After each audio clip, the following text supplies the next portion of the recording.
Alors, une nouvelle vidéo sur le produit scalaire. Il s'agira ici de choisir la bonne méthode justement pour calculer un produit scalaire.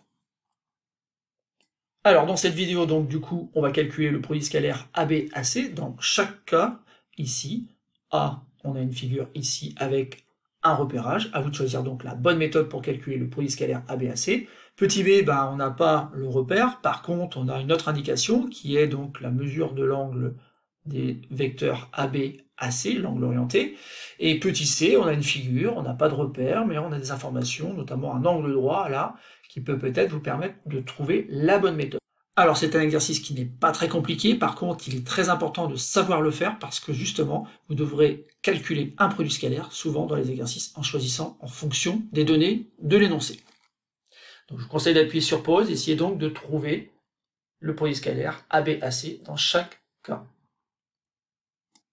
Passons à la correction de cet exercice. Donc petit a ici, on a un repère dans lequel on va pouvoir lire les coordonnées des vecteurs AB et AC. Et c'est la méthode qu'on doit privilégier parce que c'est la méthode la plus simple. Donc dans un premier temps, le vecteur AB par lecture graphique a pour coordonnées 4 et 2.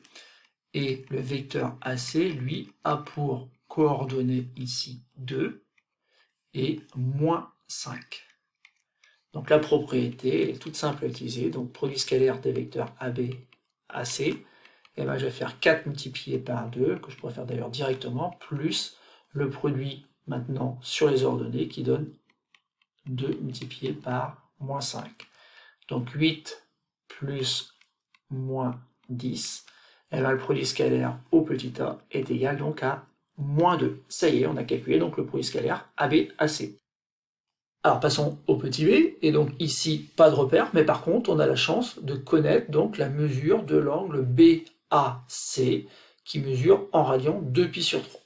Alors bien sûr ici je vais utiliser le fait que le produit scalaire est égal donc à la longueur AB multiplié par la longueur AC multiplié donc par le cosinus de l'angle BAC.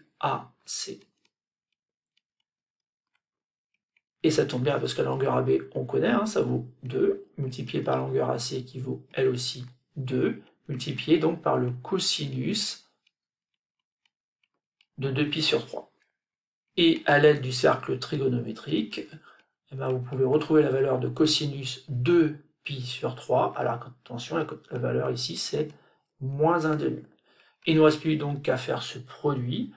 2 multiplié par 2 multiplié par moins 1/2, donc déjà ça va être négatif, et après vous avez 2 multiplié par 1/2 qui va donner 1, donc je trouve à nouveau un produit scalaire ici qui est égal à moins 2. Et enfin maintenant, petit c, cette fois-ci donc on a une figure, alors on n'a pas vraiment d'angle, si ce n'est l'angle droit ici, on n'est pas dans un repère, alors on pourrait peut-être en créer un, mais ici le plus simple en fait c'est de penser tout simplement au projeté orthogonal. En effet, si vous faites le produit scalaire AB/AC, vous pouvez obtenir donc la valeur de ce produit scalaire en tout simplement remarquant que C a pour projeté orthogonal B sur la droite AB.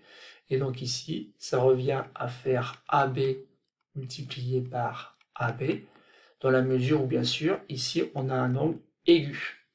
On a un angle aigu, donc ça fait 2 multiplié par 2 qui donne 4. Donc le plus simple ici était bien sûr d'utiliser le projeté orthogonal du point C sur la droite AB et de remarquer que l'angle BAC était un angle aigu. C'est pour ça qu'il faut faire le produit et ne pas rajouter un signe moins devant.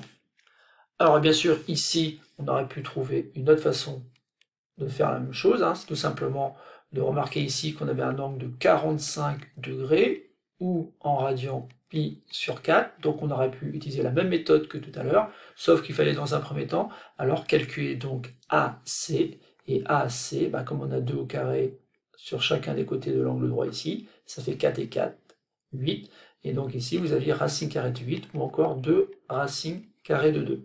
Donc en utilisant la même propriété qu'au petit b, vous pouvez retrouver la valeur 4 ici, mais malgré tout, vous ferez plus de calculs qu'en utilisant le projeté orthogonal.